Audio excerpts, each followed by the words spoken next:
Hi, I'm Dr. Nick Pompa, one of the board-certified veterinary neurologists here at Southeast Veterinary Neurology of Miami. I'm here with Lola, Beth Ann, and Jackie, and we're going to show you all of the steps to a comprehensive neurologic exam. Prior to the neurologic examination, a thorough history and general physical examination should be performed.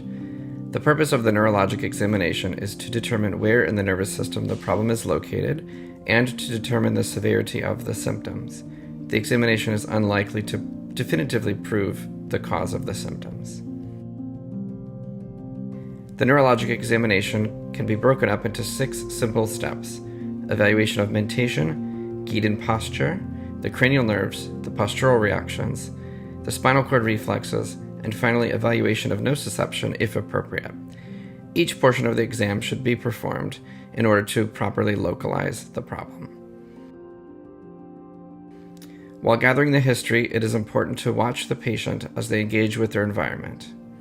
This will provide a sense of their mentation, as well as provide insight into the patient's gait and posture.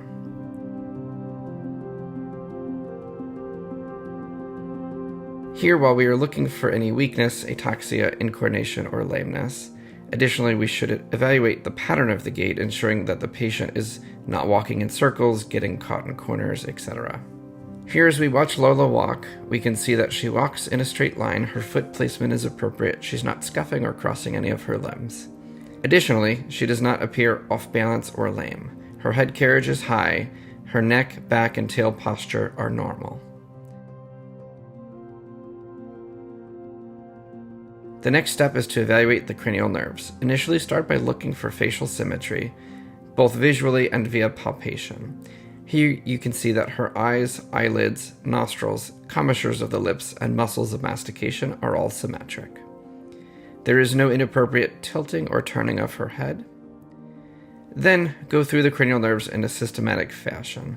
The palpebral reflex is generated by gently tapping around the eye, resulting in closure of the eyelids. The menace response is generated by creating a menacing gesture towards the face, also resulting in closure of the eyelids. The eyes are evaluated to ensure that there are no abnormal eye movements, such as a nystagmus, or abnormal eye placement, such as a strabismus, and that a normal physiologic nystagmus is present when the head is rotated into different positions. The pupils are evaluated for symmetry, and then the direct and indirect pupillary light reflex is evaluated using a bright light source.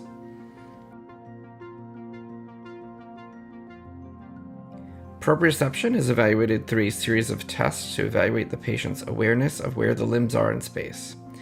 This can be evaluated through proprioceptive positioning and hopping, as seen here.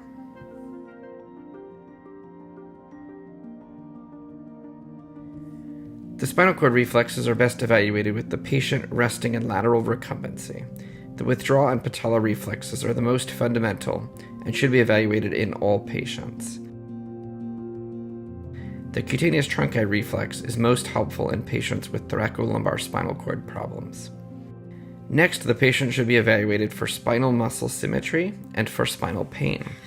It is best to start away from the suspected source of pain and gradually make your way toward the area of interest. The entire spine should be palpated, as well as performing a gentle range of motion of the cervical spine and tail.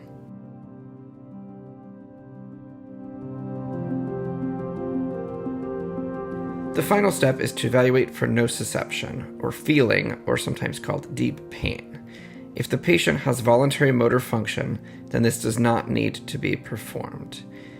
If any limb lacks voluntary motor function, then this evaluation of nociception must be performed. This test is looking for a voluntary or conscious response from the patient, indicating that they felt the noxious stimuli that has been applied to the affected limb. The withdrawal reflex, where the limb is pulled up towards the body, does not indicate that deep pain is present, as that is a local reflex. The patient must look back or vocalize or otherwise indicate that they consciously felt the stimulus. I hope you found this video to be useful. Consider to download our free neuro exam form, which will allow you to be systematic during your examination. In general, performing the examination in a systematic fashion, doing it the same way every time, will yield the most information.